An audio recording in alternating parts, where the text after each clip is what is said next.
안녕하세요. 태린이 아빠입니다. 오늘은 이제 2월 4일에 영상 하나 올렸던 거는 관세 우려가 좀 마무리되면서 시장이 반등할 수 있는 시기가 이제 연준의 금리 결정에 무리가 없는 데이터들, 뭐 소비자 물가지수나 이런 것들이 나오는 어떤 2월 12일이지 않을까, 뭐 이런 이야기도 이제 이미 말씀드렸고, 요즘 들어서 이제 그렇다면 주식을 이제 슬슬 살 준비하면서 리스트를 좀 작성을 해봐야 되죠. 그러니까 미리 리스트, 내가 살만한 리스트들을 작성을 하고 미리 좀 들어가 있던지, 아니면은 미리 좀 깔아놓으면서 점진적으로 비중을 늘리던지, 이런 전략들을 해야 된다 생각합니다. 어차피 이제 제가 주로 투자하는 방법에 대해서는 기초 영상에서 상대 강도가 있고, 그 다음에 빈집이고, 그 다음에 유동성이 계속 공급되고, 이런 것들을 교집합해서 본다라고 이제 말씀을 드렸으니 참고하시면 되는데, 이제 영상 속에서 이제 또 엑셀 파일은 유튜브 멤버십 회원분들에게 다운로드 받을 수 있으면서 라떼 이상 회원분들은 비공개 텔레그램 채널에도 참여할 수 있습니다.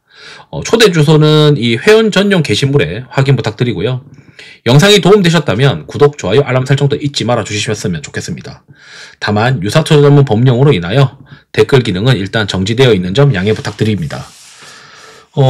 최근에 이제 보는 종목들 쭉 한번 보면서 간단히 한번 살펴보자 또 이제 말씀드리도록 하겠습니다. 최근에 이제 뭐 이것저것 통신 장비도 좀 색다르게 이야기를 하고 했었지만, 뭐 여전히 이제 전력기기나 이런 것들이, 조선 이런 것들 많이 깔고 있었어 가지고 그런 것들이 이제 매력적이었던 시장이었던 것 같습니다. 그래서 일단 최근에 이 어떤 것들이 상대 강도로 가장 센 섹터들이냐, 이런 것들을 우리가 알고 있어야 되고, 이 상대 강도가 센 섹터들을 가지고 플레이를 해야 돼요. 그래서 지금 상위 이제 이게 15개를 뽑아봤고, 전체는 그렇게 많지 않습니다. 한 요 정도가 되는 어떤 티커이고, 하이닉스랑 알테오제는 따로 한번 이제 뽑아가지고 해봤거든요. 지금 현재 알테오제는 상위권에 머물러 있어요. 근데 하이닉스는 뒤로 지금 튕겨버린 거고, 최근에 이제 하이닉스가 앞쪽에 있다가 지금 뒤로 튕겼다라고 보시면 됩니다. 여기 막 하이닉스 이렇게 있잖아요. 근데 하이닉스가 점점 뒤로 이제 튕겨서 지금 하이닉스는 주도 섹터군으로 편입을 못하고 있는 상황이다 라고 이제 말씀드리고, 최근에 이제 계속 강했던 거는 조선, 그리고 방산, 그리고 원자력 테마라고 되어 있는 게, 이게 실제 까보면은 이 ETF 안에 전력기기나 마찬가지입니다. 전력기기라고 보셔야 돼요. 그리고 로봇이 많이 앞쪽으로 전진을 해왔었고요. 그 다음 미디어 엔터가 최근에 많이 앞으로 왔습니다. 그래서 그리고 바이오도 있고요. 그리고 이제 알테오젠 여전히 이제 상위권에 머물러 있습니다. 그리고 소프트웨어, 최근에 소프트웨어 굉장히 셌고요. 그리고 최근에 또 은행이 앞으로 오고 있습니다.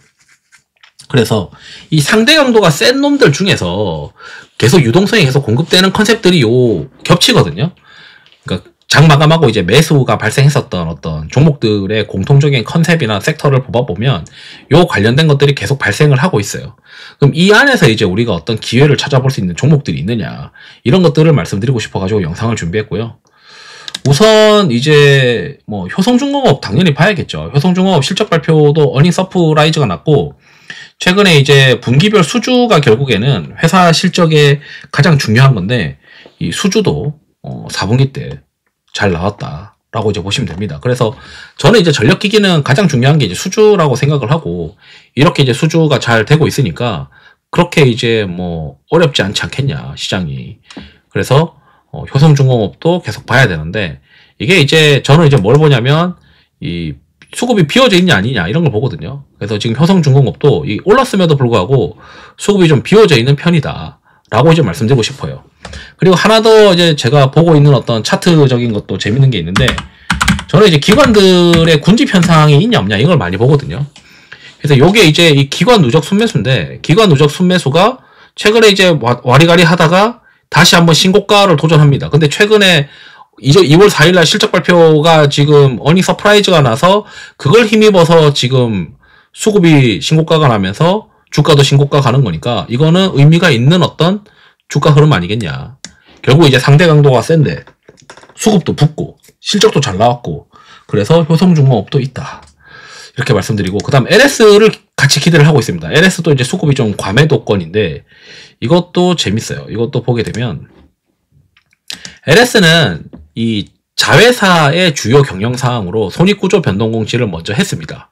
그래서 요거를 가늠해서 보면 이 LS의 실적이 어닝 서프가 날지 안 날지를 볼 수가 있는데, LS도 이제 그 재무제표 승인 이사회를 하면은 손익구조 변동 공시를 제출할 가능성이 높아요. 이미 실적상으로는 주요 자회사들이 이렇게 실적이 잘 나왔으니까.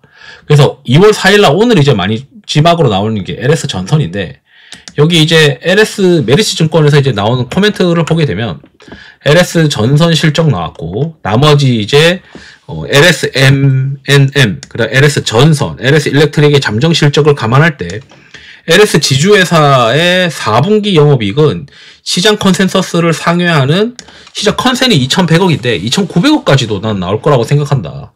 그래서 저는 이 LS는 수급도 비워져 있는데 실적 발표가 아직 제대로 나오지 않았기 때문에 LS의 실적 발표가 어닝 서프가 예상되고 있어서 미리 이제 잡아두고 있으면은 괜찮지 않겠냐, 이런 생각을 하고 있습니다. 그 다음에 또 하나 보고 있는 게 뭐냐면, 최근에 이제 보고 있는 게 빙그레인데, 빙그레가 이제 인적 분할 계획을 철회하면서 주가가 떨어졌어요. 그리고 주가가 떨어지고 나서 이제 해외 쪽으로 이제 계속 이제 수출이랑 이런 것들을 보고 있다라고 되어 있고, 가공유유 수출 실적이 중요하다라고 되어 있어요. 그래서 저도 이거를 긴가민가 하면서 계속 보고 있는데, 이게 국내에서 해외로 나가는 우유 수출입니다. 그래서 이게 전 분기 대비 17%, YY로 31%예요. 이게 아이스크림 관련된 메로나의 수출 데이터인데, 이거 두 개를 합치면 지금 현재 그 빙그레로 추정되는 매출이 그렇게 그 수출 데이터가 엄청나게 좋거든요. QOQ로 7%, YY로 30%.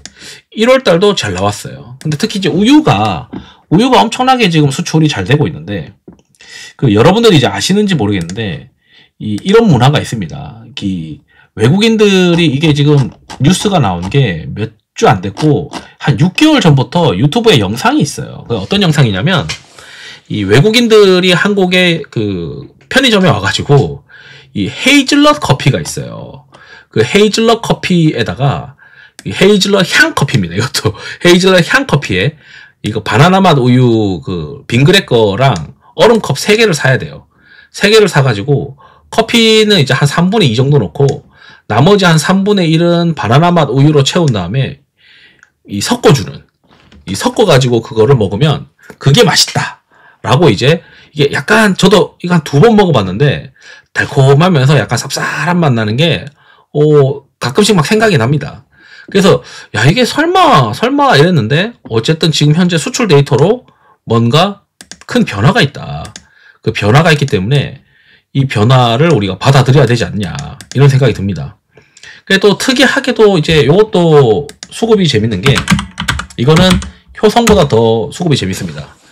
이게 역사적으로 기관의 누적 순매수가 이때 어쨌든 2024년도에 이제 11만원까지 갔을 때의 기관들의 누적 순매수보다 지금 훨씬 더 신고가가 났는데 주가는 과거보다 지금 낮아져 있어요. 그러니까 이제 기관들은 제 생각에는 뭔가 이게 트렌드가 변해서 이 기업 실적이 좋아질 것을 미리 선제적으로 매집하고 있는 듯한 어떤 그런 느낌입니다. 그래서 4분기가 원래 이 아이스크림 쪽의 실적 매출이 별로 없는 게 당연히 이제 계절성인 게 있으니까 4분기 실적이 이제 뭐 당연히 이제 적자가 나오는 게 흔하거든요.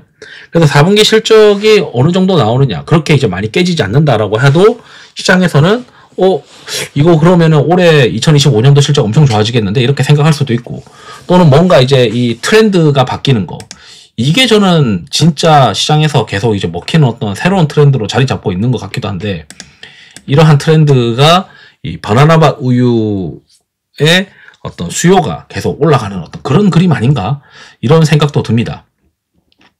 그리고 또 하나 뭐 보고 있냐면, 이제 드디어 현대로템이 폴란드 2차 계약 어쩌고 하는데, 이게 이제 2월 4일날 나온 뉴스예요. K2 폴란드가 현대로템 K2 전차의 현지 공장을 실사했다. 그래서 계약 임박한 거 아니냐, 이제 이런 얘기들을 하고 있어요. 그래서 폴란드와의 2차 계약이 있어야 현대로템은 실적이 피크아웃하지 않는다라고 시장에서 컨빅션을 가지기 때문에, 이번에 현대로템의 계약이 이제 나오는 게 중요한데, 뭐 계약이 임박했다라고 이제 되어 있습니다. 그래서 지금 뭐 한 블로거이신 분께서는 이제 이게 아마나스라고 하시는 블로거 분이 이제 뭐 이렇게 추정도 하시더라고요. 여기 보니까 야 이거 이번에 수출하면은 3월 5일에 뭔가 나올 수 있지 않겠냐. 폴란드 무기산업 포럼이 2025년도가 바르샤바에서 나오는데 이게 3월 5일이니까 이때쯤 뭔가 계약이 터지지 않을까? 뭐 이렇게 논리적으로 또 보시는 분도 있는 것 같습니다. 그래서 어쨌든 현대로템이 지금 현재 수급이 비워져 있다. 그리고 덩달아 지금 보고 있는 게 뭐냐면 제가 하나 에어로스페이스도 수급이 좀 비워져 있는 편이라서 이걸 보고 있는데 저는 이제 단기적으로 뭘 보냐면 얘네가 지금 실적 발표가 임박했어요. 그래서 보게 되면 현대로템은 2월 6일이니까 이번 주에 발표가 있고요.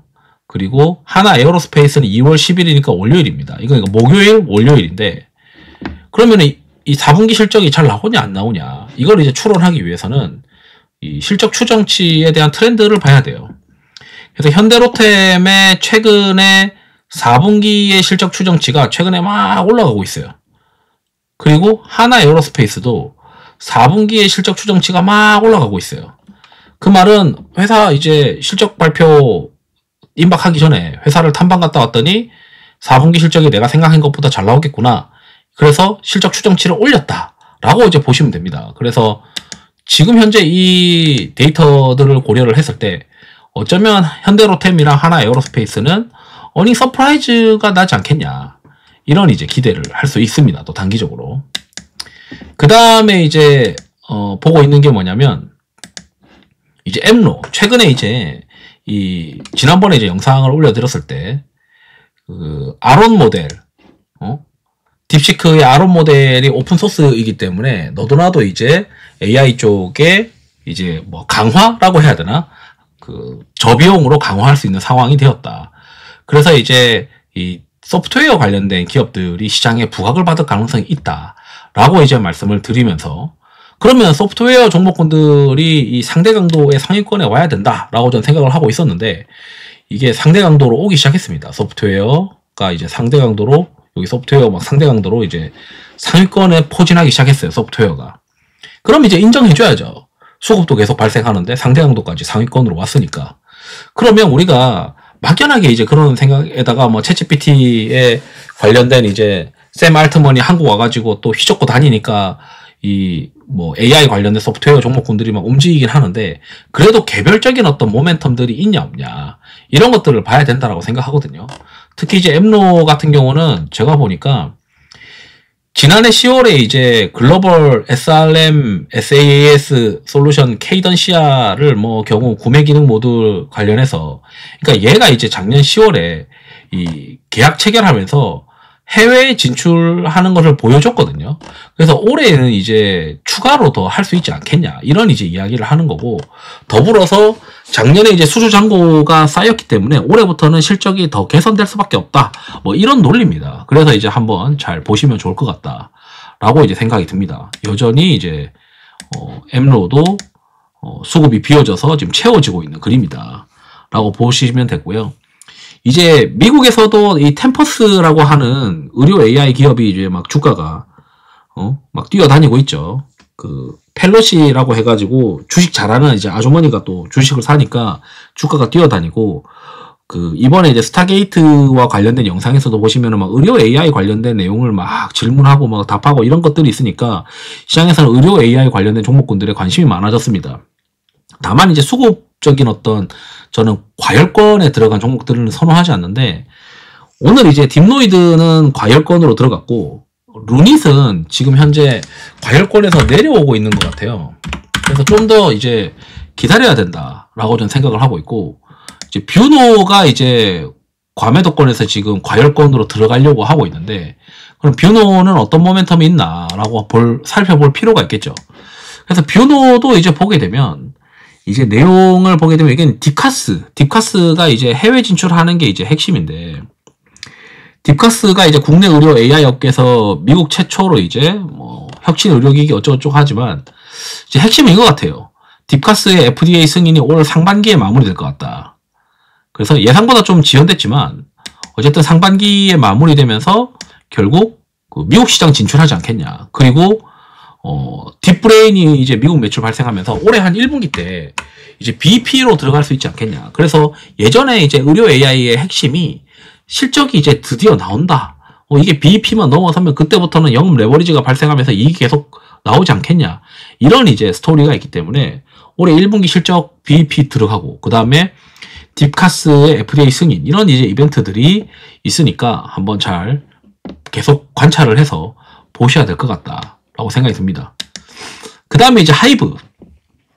어차피 이제 엔터나 미디어 쪽은, 엔터 쪽은 특히 이제 관세에 우려가 없다. 이렇게 되고 있지만, 이제 12월부터 이제 위버스, 작년 12월부터 이제 위버스를 수익화를 시작했고, 본격적으로 이제 2025년도에 온기 반영된다라고 생각이 들거든요.